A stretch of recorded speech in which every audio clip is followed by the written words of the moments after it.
إلى Nabi Muhammad Rasulullah sallallahu alaihi wasallam wa kafatul anbiya'i wal mursalin jamil muslimin wal muslimat wal mu'minin wal mu'minat khususan ila hadrati Syekh Daud Al-Fatani wa Imam Al-Ghazali sya'lillahi lahumul Fatihah.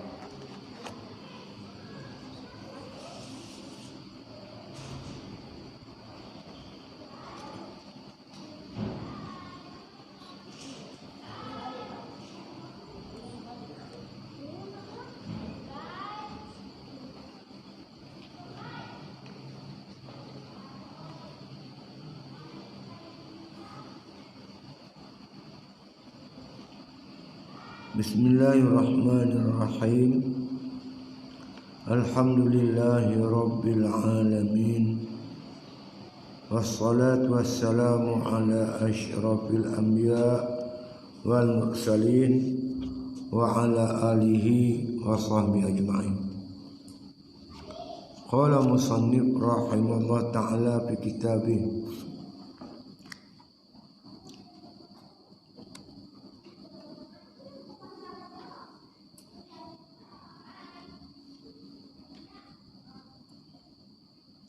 Sanya telah sebenarlah orang yang berkata, sekira-kira kata dengan yang terlebih benar perkataan. Barang siapa takut akan Allah, maka demikianlah yang menghalaukan kepadanya perniagaan yang sangat labanya. Dan kata yang lain pula, barang siapa mengenal Allah, maka tiada mengkayakan dia. Pengenal bagi Allah, maka demikianlah orang yang celakanya. Apa yang diperbuat oleh hamba dengan ketinggian kaya. Ini berkaitan dengan persoalan takwa.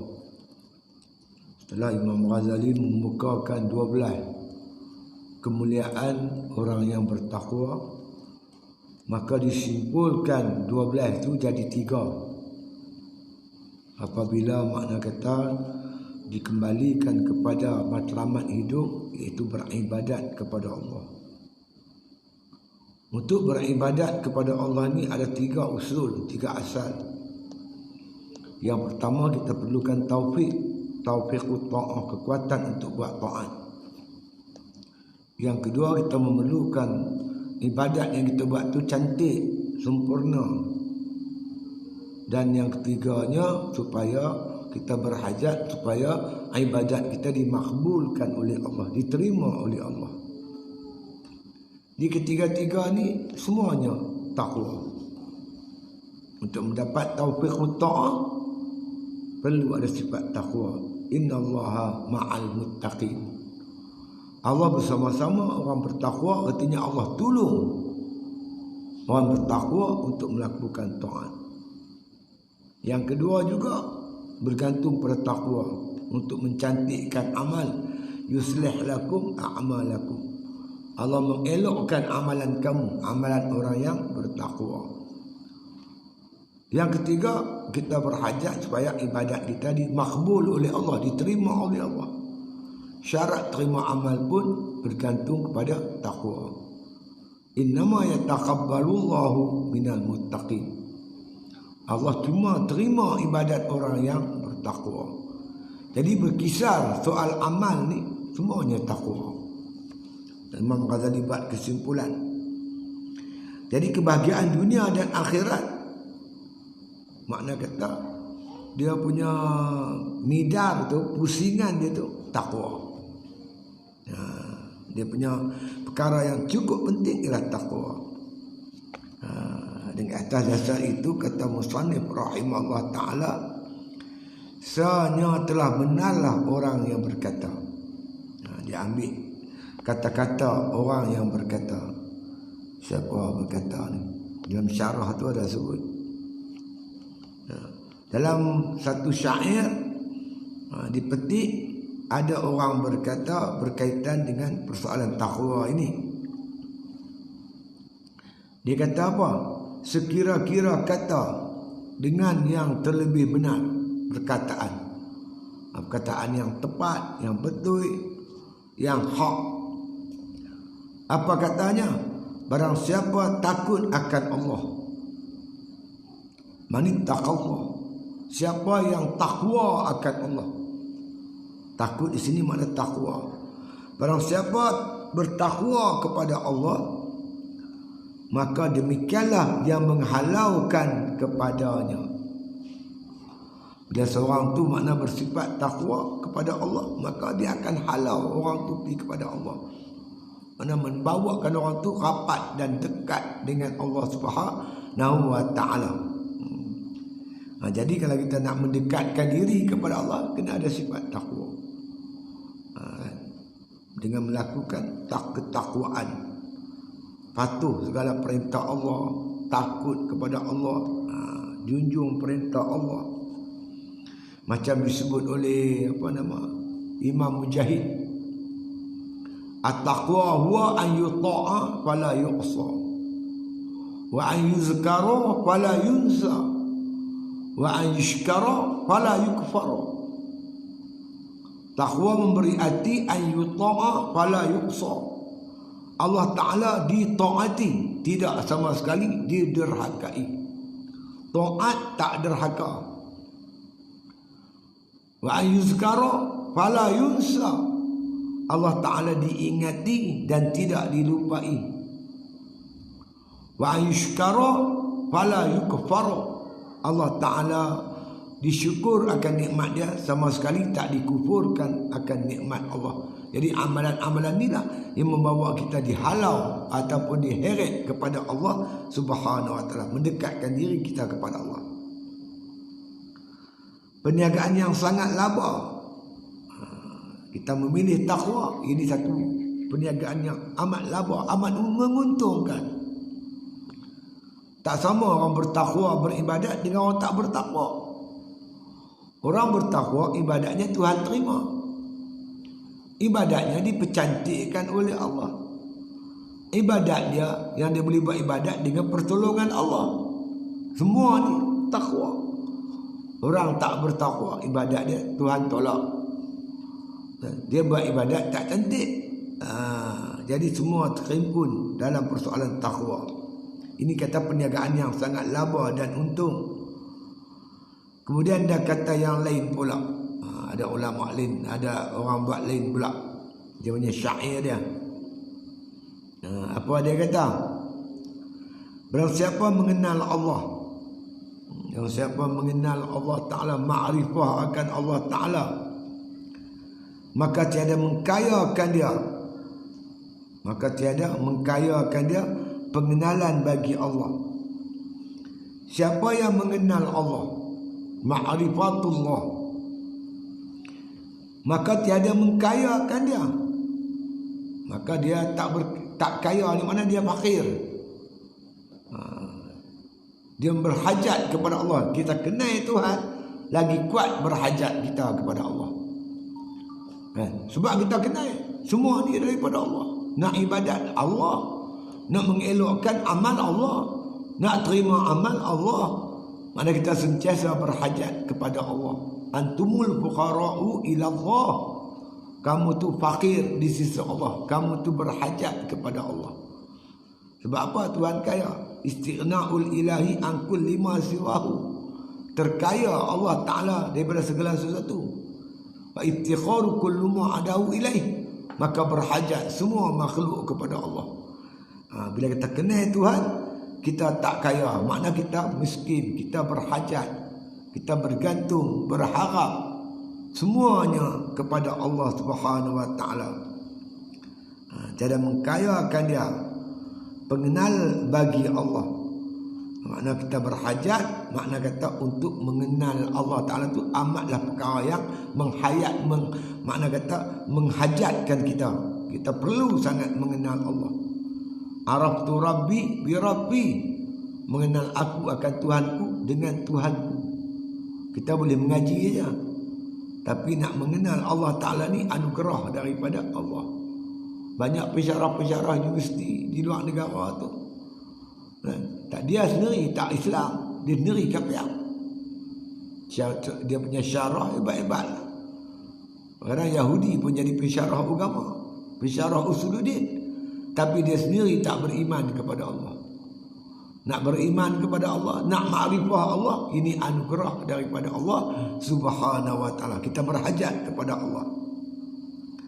Maka demikianlah orang yang celakanya itu, apa yang diperbuat oleh hamba dengan ketinggian kaya.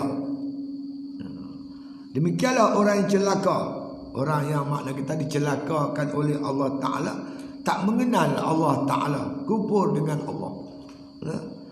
Apa yang diperbuat oleh hamba dengan ketinggian kaya. Nak buat apa kaya? Harta banyak, tapi kufur kepada Allah, kita nak buat apa? Ya? Maka makna kata kita ni sentiasa berhajat kepada Allah agar Allah Ta'ala menganugerahkan kita berbagai-bagai anugerah, iman, Islam, ibadat. Itu yang Allah kata, ya ayuhan nas antumul fuqara'u ila Allah wallahu wal ghaniyul hamid. Wahai manusia, kamu tu fakir di sisi Allah. Allah tu yang kaya lagi terpuji. Bahkan kata ulama tasawuf, apabila kita merasai diri kita ni benar-benar berhajat kepada Allah, memerlukan Allah, itulah dia makna ubudiyah yang sebenarnya. Yang kata seorang tu apakah sebenar-benarnya, dia seorang hamba Allah. Ubudiyah lillah. Ubudiyah ni, perhambaan diri pada Allah ni, bila kita rasa kita amat fakir, amat kekurangan, amat berhajat kepada Allah Ta'ala. Itulah dia makam ubudiyah yang paling tertinggi. Jadi kita perlukan Tuhan. Kalau Tuhan tak tolong, tak upaya. Banyak orang ada ilmu tapi tak boleh buat ibadat. Dan banyak orang ada ilmu tapi tak boleh nak masuk Islam, dia sendiri kufur. Ijazah tinggi, berjala-jala tapi tak duduk dalam perjuangan Islam. Bahkan menentang Islam pula. Sanggup menjadikan orang kafir sebagai wali pelindung. Bergantung dengan kafir. Kafir itu pula kafir harbi, yang jelas menentang Islam. Dia boleh rapat dengan kafir harbi, dia boleh menentang Islam. Ini semua kerja Tuhan lah. Wal'iyadzubillah. Jadi kita syukur pada Allah Ta'ala, walaupun ilmu kita tak banyak, tapi kita makna kata beriman dengan Allah, beriman dengan perjuangan Islam, mendukung perjuangan Islam, mendukung para alim ulama memperjuangkan agama Allah. Alhamdulillah. Ya, ini anugerah Allah. Bermula ketinggian itu tiap-tiap ketinggian bagi orang yang muttaqi. Kemuliaan, ketinggian orang yang muttaqi, orang yang bertakwa. Inna akramakum indallahi atqakum. Inna akramakum, orang yang paling mulia di kalangan kamu, indallah, di sisi Allah, atqakum, yang paling bertakwa di kalangan kamu. Allah ukur takwa. Paling tinggi takwa, orang itu paling mulia di sisi Allah Subhanahu wa taala. Itu dia. Jadi kata musannif rahimahullah taala, dan menyuratnya bukan menyurat ada ta. Menyurat setengah daripada mereka itu atas setengah kubur. Ada setengah pula dia tulis atas kubur tu, dia tulis buat catatan. Apa dia tulis? Tiada bekal yang lain daripada takwa. Ada orang dia tulis, dia pacak atas kubur sebagai peringatan. Bila kita mati, apa yang kita nak bawa? Apa bekalan kita nak bawa? Tidak ada bekalan yang lebih hebat daripada takwa. Siapa kata? Tuhan kata, wa tazawwadu Fa inna khairaz zadi taqwa. Cari bekal oleh kamu, sebaik-baik bekal ialah takwa. Bekalan makna kata dalam perjalanan di dunia, apatah lagi bekalan untuk pergi akhirat, takwa. Kita nak mati, nak mengucap 2 kalimah syahadah. Siapa yang boleh mengucap 2 kalimah syahadah ni? Orang takwa. Kita baca la ilaha illallah Muhammad Rasulullah, kalimatu haq, alaiha nahya wa alaiha namut. La ilaha illallah Muhammad Rasulullah, itulah kalimah yang hak. Jadi kita mengaku la ilaha illallah, tiada Tuhan melainkan Allah, kita bertuhankan Allah, kita kena ikut perintah Allah. Orang yang junjung perintah Allah, itulah takwa. Muhammad Rasulullah, kita mengaku Nabi Muhammad Rasulullah, bukan setakat kita mengaku dia Rasulullah, kita kena ikut ajaran dia. Ma atakumur rasulu fakhuzuhu wa ma nahakum anhu fantahu. Apa dibawa datang oleh Rasul kamu ambil, apa dilarang kamu tinggal, itulah takwa. Bila kita hidup atas dasar takwa, kita mati atas dasar takwa. Alaiha nahya wa alaiha namut. Atasnya kami hidup, atasnya kami mati. Wa alaiha wa biha nub'atsu insyaallah taala minal aminin.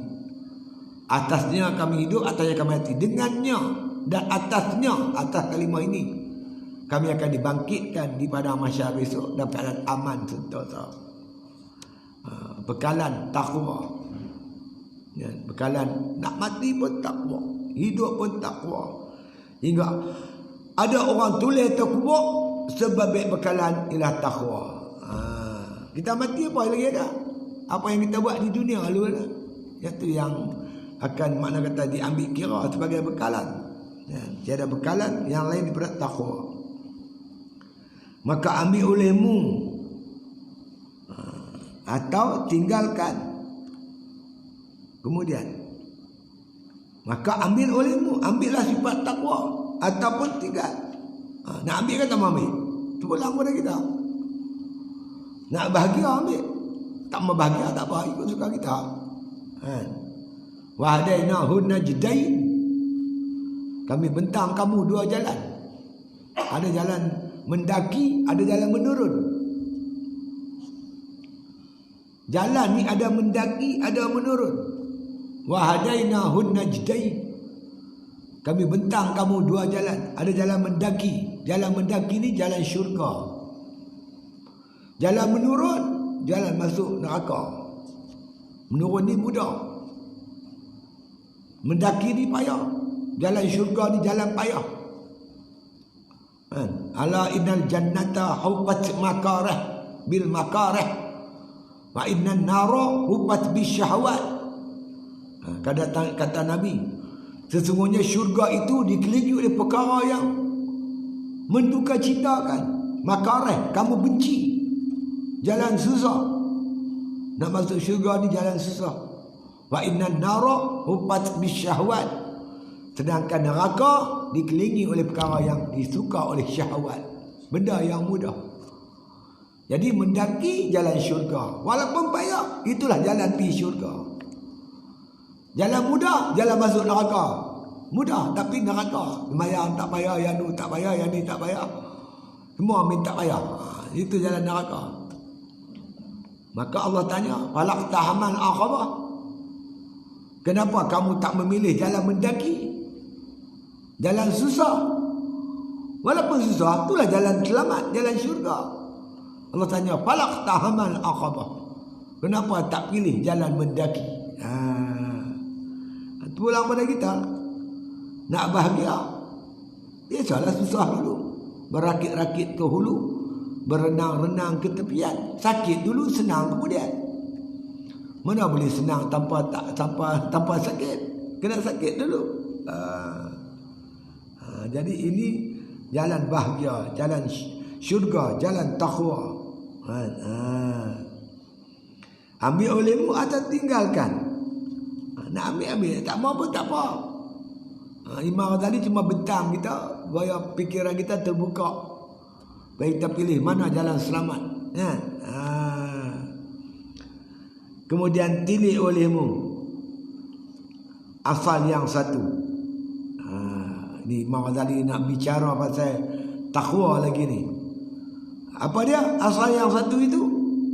Bahawa ketahuikan bahawasanya telah engkau penat sekalian umurmu dalam ibadat, dan engkau mujahadah, dan engkau payahkan, dan engkau berlawan dengan dia syaitan, hingga hasil bagimu barang yang kau ciptakan.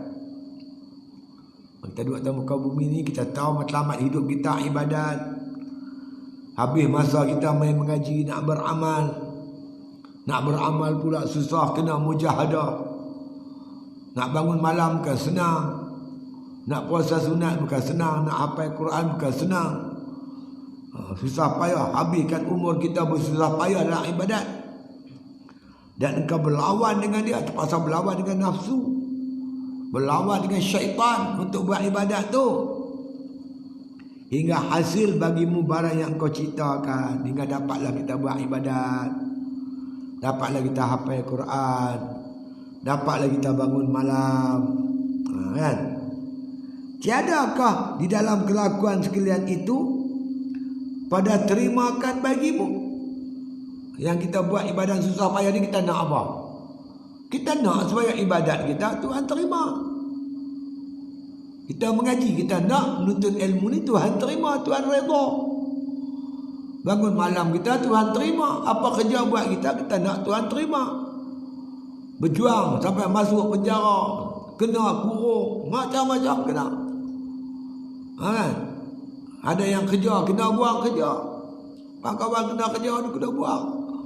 Saya dulu pergi Sabah, dijemput ke Sabah di Lahad Datu, Felda Sahabat. Felda Sahabat ni ada gugusan Felda dekat Lahad Datu tu, nama Felda Sahabat. Saya duduk sana seminggu bagi ceramah. Dia orang usung saya kata ceruk. Lepas tu ketika saya duduk ada Felda Sahabat tu, main satu rombongan dekat 20 orang. Rombongan mai jumpa saya daripada Kota Kinabalu, mai jumpa saya. Depa semua ni cikgu. Cikgu ada, ustaz ada. Depa ni semua orang Semenanjung. Depa kena tukar pergi ke Sabah. Kan? Bila duduk di Sabah, depa ni pula bantu PAS. Tolong PAS, depa kena tukar berada depa terlibat belah raya. Bantu belah raya.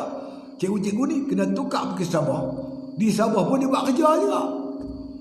Lepas tu dia tukar ke mana? Pergi pulau. Tukar pergi pulau.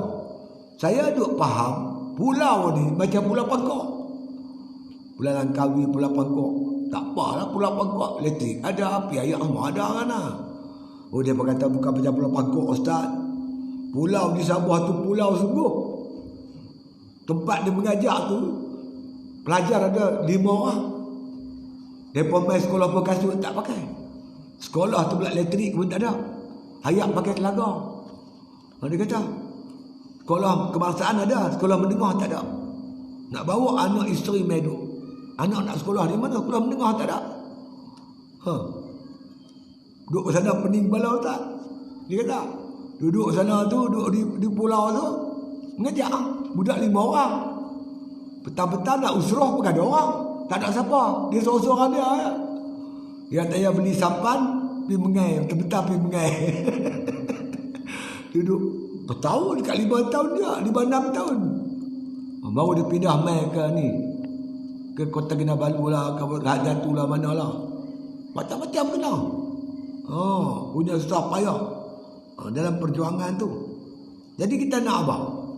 Kita nak supaya perjuangan kita, ibadat kita ni Tuhan terima. Kan? Sehinggalah engkau, mana dengan engkau, hingga hasil bagimu apa yang kau ciptakan. Tiadakah di dalam kelakuan sekalian ini pada terima bagimu? Bukankah kita buat ibadat ni kita nak Tuhan terima? Kita bukan sesaja nak buat ibadat, kita mau ibadat kita ni Tuhan terima. Dan sungguhnya engkau ketahui bahawasanya Allah Ta'ala berfirman, Innama yatakabbalullahu minal muttaqin. Hanya saja yang diterima Allah Ta'ala itu daripada orang yang muttaqin, yakni orang yang bertakwa. Buat ibadat teruk-teruk, tapi kita sendiri tak ada sifat takwa, Tuhan tolong. Rugi. Habis masa kita, tenaga kita, RM2 kita buat kerja Islam. Sampai sana, out. Ada pada kitab Hidayatus Salikin. Amal dia hebat sampai manusia, malaikat pun kagum. Malaikat kagum dengan amalan si hamba ni. Maka malaikat usung ibadat ni. Naik sampai langit pertama, langit kedua. Tiap-tiap langit tu ada pintu langit tu, dah ada malaikat jaga. Kadang-kadang orang buat ibadat ni, langit pertama saja reject lah. Buat ibadat tapi menyakitkan hati ibu dan bapa. Dia tendang balik ibadat tu, terjun. Dia ni terlepas dah satu. Naik lagi. Masuk langit kedua. Buat ibadat tapi tak hormati jiran. Mau terajang lagi. Dia ni lepas. Satu lepas.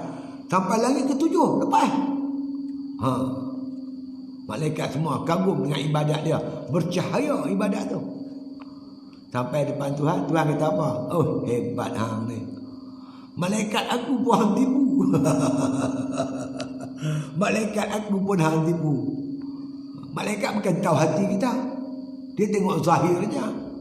Dia tengok zahir orang ni ibadat dia hebat, buat naik.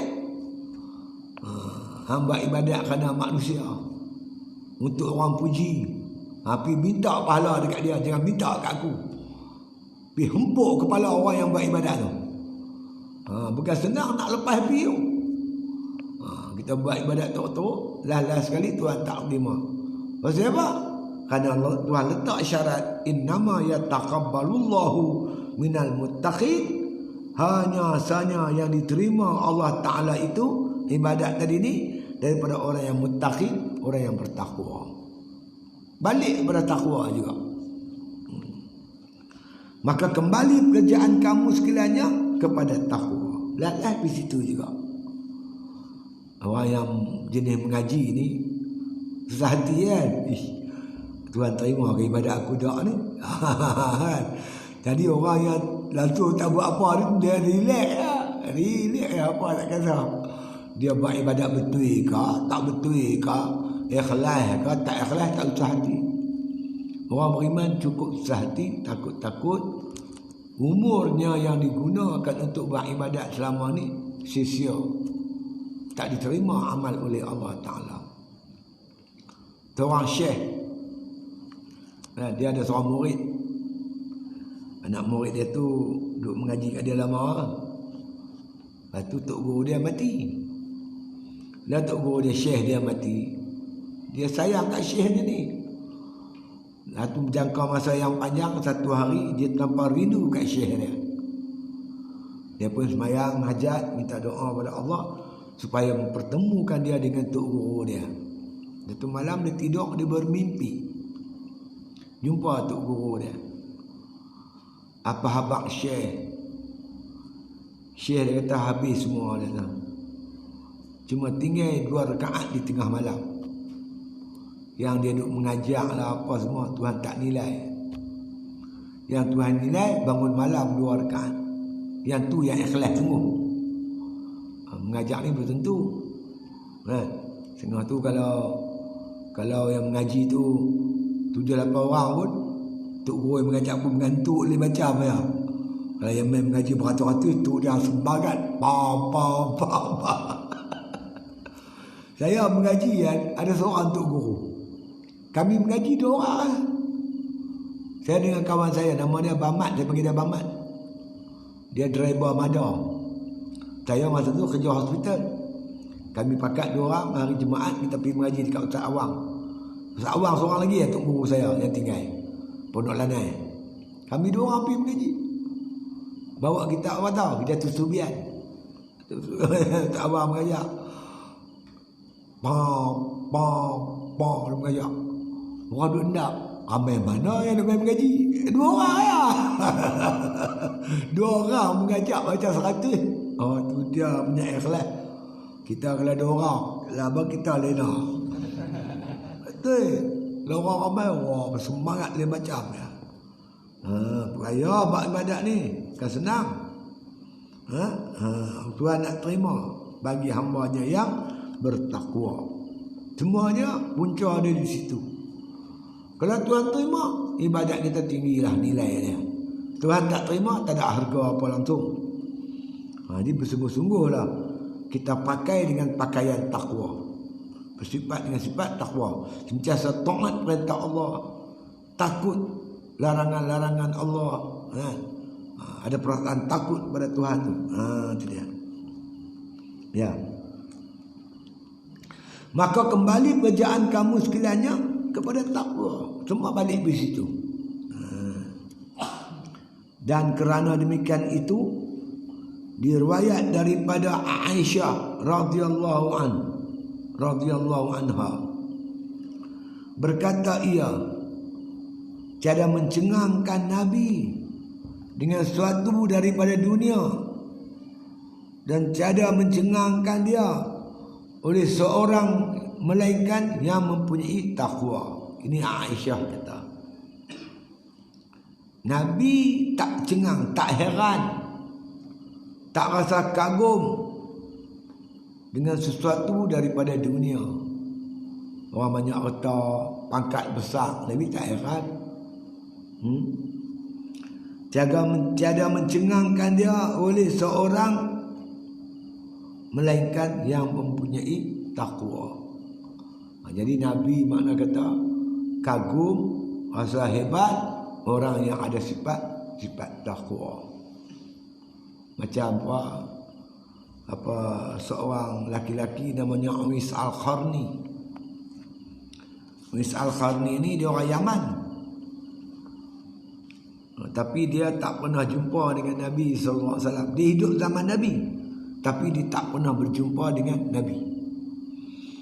Dia Islam pun mengikut orang-orang yang pergi Madinah jumpa Nabi, balik di Islam orang tu.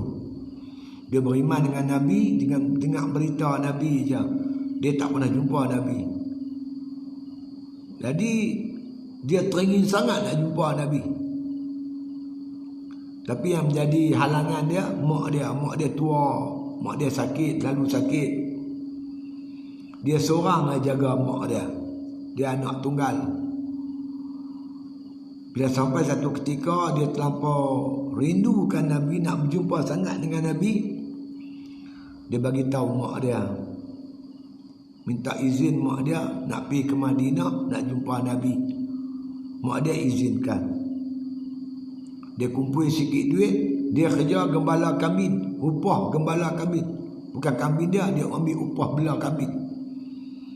Dia dapat upah, dia ambil duit tu, dia bagi mak dia setengah, dia bagi dekat jiran-jiran dia setengah duit. Tolong tengok-tengok mak saya nak pergi Madinah, nak melihat, nak jumpa dengan Nabi. Dia pun bertolaklah pergi ke Madinah. Dia berjalan kaki. Jadi daripada Yaman ke Madinah tu tak kurang 500 km rasa. Dia berjalan kaki pergi. Jalan no. Sampai di Madinah, dia terus pergi rumah isteri Rasulullah SAW. Bagi tahu nak jumpa Rasulullah. Isteri Rasulullah kata Rasulullah tak ada, dia pergi perang. Tak balik, belum balik lagi. Tak apa, dia pergi duduk di masjid. Sampai beberapa hari dia pergi jumpa isteri Nabi. Nabi tak balik juga. Jadi dia teringin, dia takut mak dia jadi apa-apa kat mak dia lah. Jadi dia ambil keputusan nak balik untuk jumpa mak dia. Minta sampaikan salam kepada Rasulullah sallallahu alaihi wasallam. Bila dia pergi tak lama lepas tu Rasulullah balik. Bila Rasulullah balik, Rasulullah tanya isteri dia, ada seorang laki-laki, saya tak perasan, tapak tangan ke belakang tangan warna putih, tapak tangan ke belakang tangan berwarna putih. Isteri Rasulullah kata ada. Itulah dia Uwais Al-Qarni. Kata Rasulullah, Uwais Al-Qarni, dia ni tak dikenali di dunia. Orang dunia tak kenal dia. Dia orang miskin, gembala kambing. Tapi amat dikenali di kalangan para malaikat di langit. Malaikat langit semua kenal dia. Nabi kata kat Umar dengan Ali, wahai Umar dan Ali, kamu carilah Uwais Al-Qarni. Kamu jumpa Uwais Al-Qarni, kamu minta dia berdoa untuk kamu. Doa dia amat mustajab, dimakbulkan oleh Allah, diaminkan oleh malaikat di langit. Itu Uwais Al-Qarni. Apa mulia dia apa?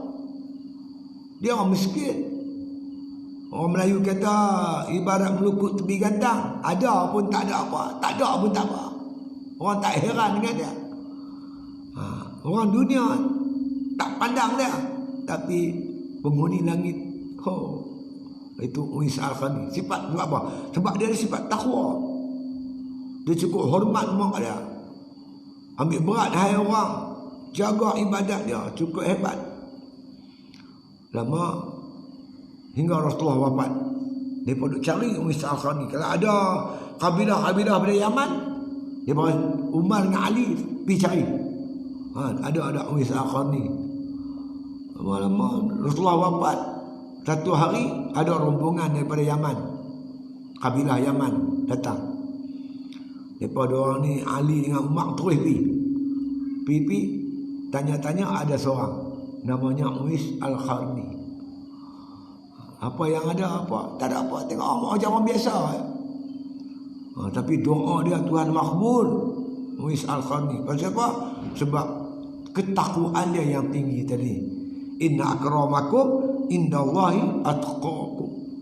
Yang paling mulia di sisi Allah di kalangan kamu ialah orang bertakwa di kalangan kamu. Itu dia. Maka kata musannif rahimahullah taala, hadis tadi daripada Aisyah, Rasulullah tak rasa tercengang, tak rasa heran. Orang yang banyak harta benda dunia dengan sebab dunia, Rasulullah tak heran. Tiada mencengang oleh Rasulullah seorang melainkan yang mempunyai sifat takwa. Yang ada sifat takwa itulah yang makna kata yang amat dimuliakan oleh Rasulullah sallallahu alaihi wasallam. Dan daripada Sadina Qatadah radhiyallahu anhu, bahwasanya berkata ia, tersurat di dalam kitab Taurat, tersurat tertulis dalam kitab Taurat, ya bani Adam ittaqwa wa nam haitsu syi'ta. Hai anak Adam, takut oleh kamu akan Allah dan tidur sekira-kira kehendak kamu. Itu dia. Ya bani Adam, wahai anak Adam.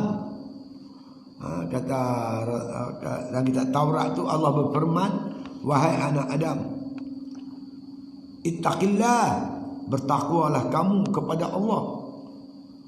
Wanam haitsu syi'ta, maka tidurlah. Makna kata sekira-kira kamu nak tidur, kamu nak tidur macam mana tidurlah.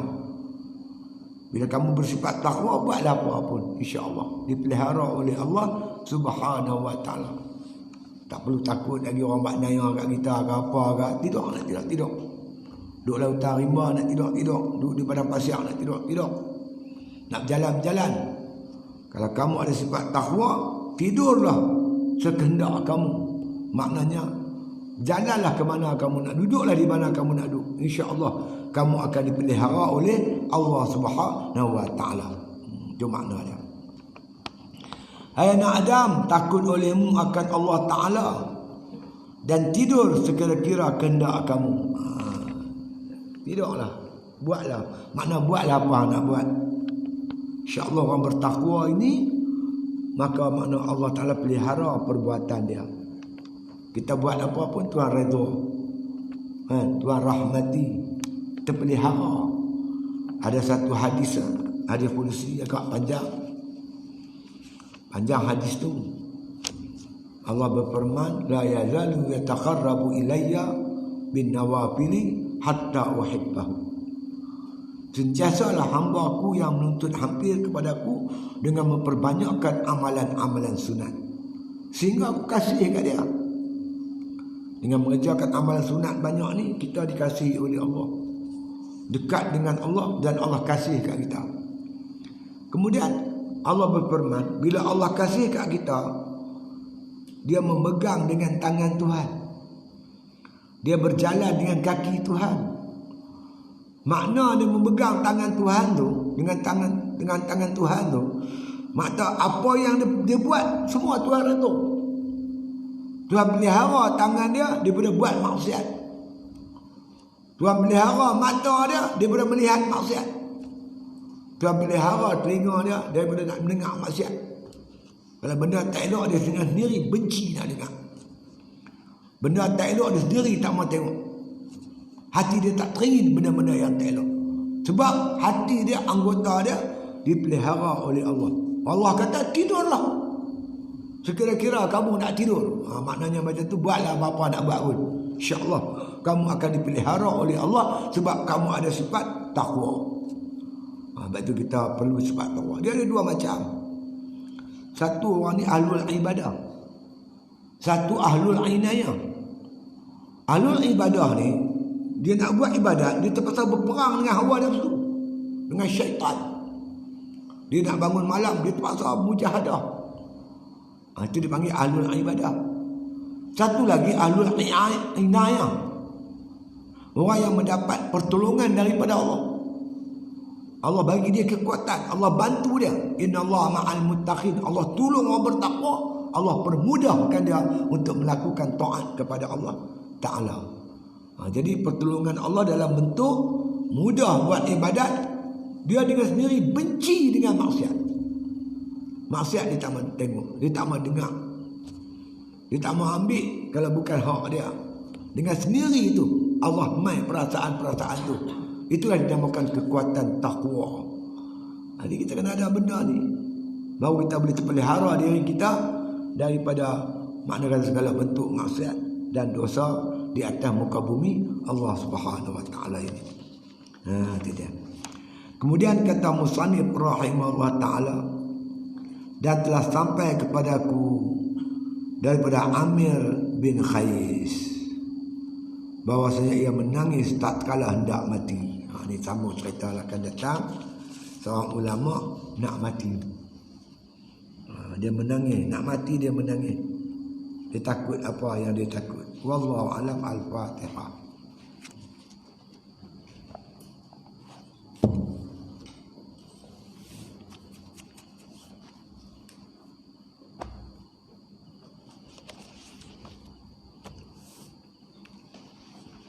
Setakat ni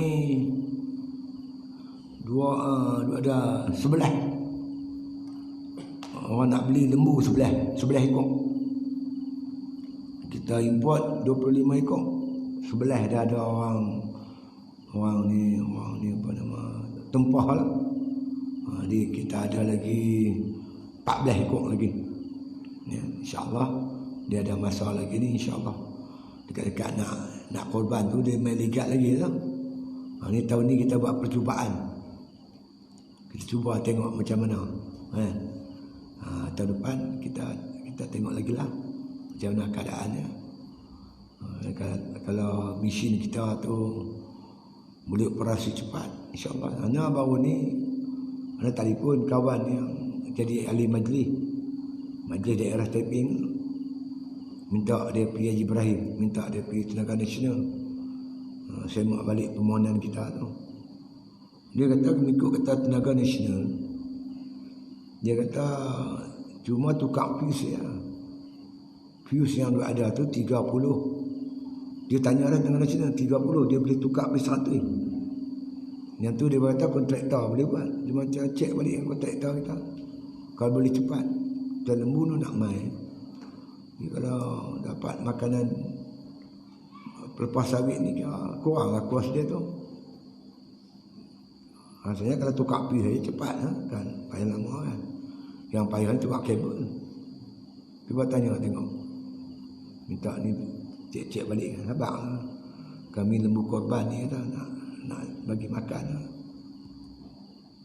Cuba tengoklah kau boleh percepatkan tu. Wallahu alam. Al-Fatihah.